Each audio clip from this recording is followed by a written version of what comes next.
और एकजुट जब हुआ तो इस देश को आजादी मिली। अनेक रणबांकुरों ने इस गीत के माध्यम से प्रेरणा लेकर आगे बढ़े थे।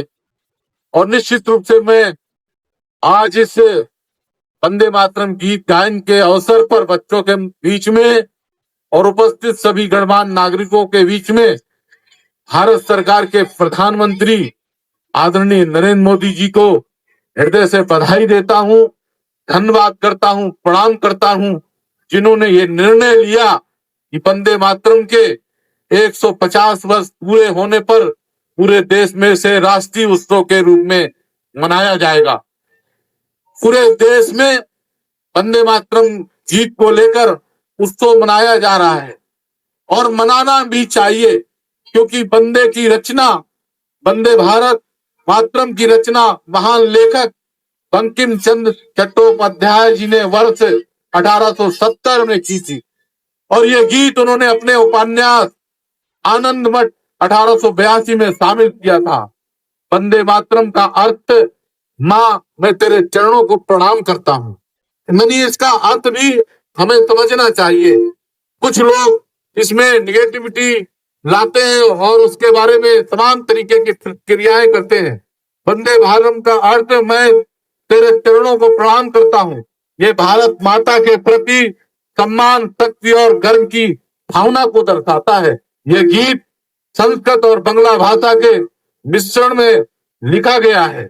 इसकी भाषा में कवित्व, आध्यात्मिकता और देशभक्ति का अद्भुत संगम है। प्यारे बच्चों, गीत का स्थान आनंद मठ में हुआ था।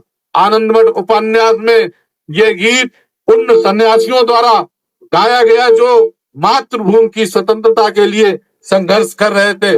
पहली सार्वजनिक प्रस्तुति आप समझ सकते हैं 1886 में वंदे मातरम पहली बार 1886-96 में भारतीय राष्ट्रीय कांग्रेस के अधिवेशन में गाया गया। इसे गाने का सौभाग्य रविन्द्रनाथ टैगोर को प्राप्त हुआ था। संगीतबद्ध रूप इसको किया गया था। रविन्द्रनाथ टैगोर जी ने इस गीत को संगीतबद्ध किया। बाद में कई संगीतकारों, गायकों ने इसे अलग अलग सुरों में प्रस्तुत किया। स्वतंत्रता आंदोलन में बड़ी भूमिका रही इस गीत की। वंदे मातरम भारत के स्वतंत्रता संग्राम का प्रेरणा स्रोत बना। यह गीत क्रांतिकारियों के बीच राष्ट्रभक्ति का नारा बन गया। जेलों, आंदोलनों, रैलियों में स्वर के रूप में गूंजा था। क्रांतिकारियों का ये प्रेरणा बना था। जैसा कि पहले मैंने आप सबको बताया, नेताजी सुभाष चंद्र बोस, भगत सिंह, अरविंद घोष, लाला लाजपत राय जैसे नेताओं ने इस गीत को अपने आंदोलनों का प्रेरक बताया था।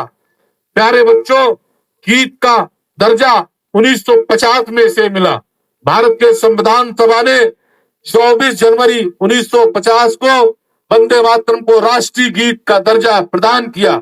जनगण मन के सम्मान, वंदे मातरम को जनगण के सम्मान प्राप्त है। दोनों ही गीत भारत की राष्ट्रीय अस्मिता के प्रतीक है। गीत का भावार्थ हमें जानना चाहिए। इस गीत में भारत माता को सुजलाम सुफलाम मलयज शीतलाम कहा गया है, जिसका अर्थ है जल से भरपूर, फलों से समृद्ध और शीतल पवन वाली धरती कहलाए। सांस्कृतिक एकता का प्रतीक वंदे मातरम भारत की विविधताओं को जोड़ने वाला गीत है। ये हमें याद दिलाता है कि हम धर्म, भाषा या जात कोई भी हो, हम सब एक माँ के भारत माता की संतान है। आज का ये उत्सव 150 वर्ष का उत्सव हम मना रहे हैं। वर्ष 2025 में वंदे मातरम के 150 वर्ष पूरे हो रहे हैं। मोदी सरकार ने इसे राष्ट्रीय उत्सव के रूप में मनाने का जो निर्णय लिया है, मैंने पहले भी उन्हें हृदय से धन्यवाद, आभार व्यक्त किया है, जिसमें पूरे देश में कार्यक्रम, गायन, प्रदर्शनियां, सांस्कृतिक आयोजन हो रहे हैं। नए भारत की प्रेरणा यह वंदे मातरम केवल इतिहास नहीं बल्कि नए भारत की प्रेरणा भी है। ये गीत आत्मनिर्भर, एकजुट और गर्वित भारत के निर्माण का संदेश देता है। सार और संकल्प के रूप में वंदे मातरम हमारे स्वाभिमान, स्वतंत्रता और संस्कारों का प्रतीक है। 150 वर्ष बाद भी ये गीत हर भारतीय के हृदय में वही भावना जगाता है। हम सब अपनी मातृभूमि के लिए कृतज्ञता और समर्पण महसूस करें।